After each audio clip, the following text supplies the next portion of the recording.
হবরে খান দেরি হইয়া যায়, হাতু লাগে ঈদের নমাজ ভরিও হালায়, ভাইতাম হবরে খান।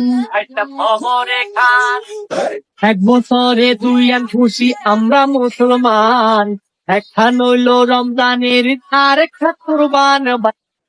হ্যালো গাইস, আসসালামু আলাইকুম। আপনারা সবাই কেমন আছেন? আমি আলহামদুলিল্লাহ আল্লাহর রহমতে ভালো আছি। আমার নতুন ব্লগে আপনাদের স্বাগতম। আমার আজকের ব্লগে আপনাদেরকে দেখাবো ফেনী জেলার বৃহত্তর চাঁদগাজী গরু বাজারের কিছু সিন। ফেনী জেলার এই বৃহত্তর বাজারটি ছাগলনাইয়া চাঁদগাজী বাজারে অনুষ্ঠিত হয় প্রতি বছর। আর এই বাজারে প্রতি বছর দূর দূরান্ত থেকে অনেক মানুষ আসে গরু কেনার জন্য। আর এই বাজারটা একদম বিশাল এরিয়া, রাস্তা থেকে শুরু হয়ে এক স্কুল মাঠ পর্যন্ত।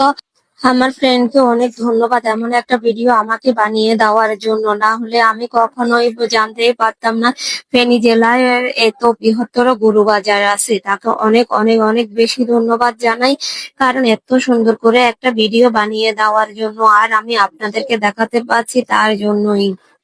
আমি এরকম গরু বাজার রাস্তার মধ্যে কখনো দেখি নাই। আমাদের এখানে স্কুল মাঠে গরু বাজার হয়, কিন্তু কখনো রাস্তায় এরকম গরুর বাজার বা গরুর হাট বসে দেখি নাই। প্রথমবার আমি এই যে চাঁদগাজী বাজারে দেখলাম, একদম রাস্তা থেকে শুরু হয় এই বাজারটা, একদম মানুষের বাড়ির সামনে পর্যন্ত থাকে, স্কুল মাঠ থেকে শুরু করে এত বিশাল গরু বাজার। কিন্তু আমি এর আগে কয়েকটা গরু বাজার দেখছিলাম, কোনো গরু বাজারে কিন্তু এত বিশাল জায়গা নিয়ে বসে নাই। আমাদের এখানকার তো একটা পাইলট স্কুল আছে, ওই স্কুলের মাঠেই বসে। আর এই যে দেখুন, এটা চাঁদগাজী বাজার। এই বাজারের মধ্যে এত বিশাল ভাবে গরু বাজার বসে, বাজারের একদম রাস্তা থেকে শুরু হয়।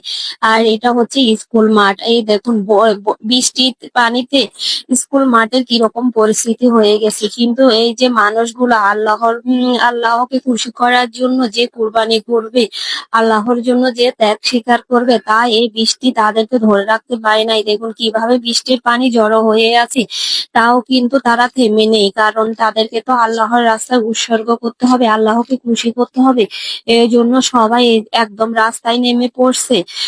যত বৃষ্টি হোক, যত কিছু হোক, আল্লাহকে খুশি করার জন্য কোরবানি তো করতেই হবে, গরু কিনতে হবে। তাই সবাই অনেক কষ্ট করে অনেক দূর দূরান্ত থেকে এই মানুষগুলো আসছে, কারণ একটাই, আল্লাহকে উৎসর্গ করা। কুরবানি মানেই তো আল্লাহকে উৎসর্গ করা, আল্লাহকে খুশি করা।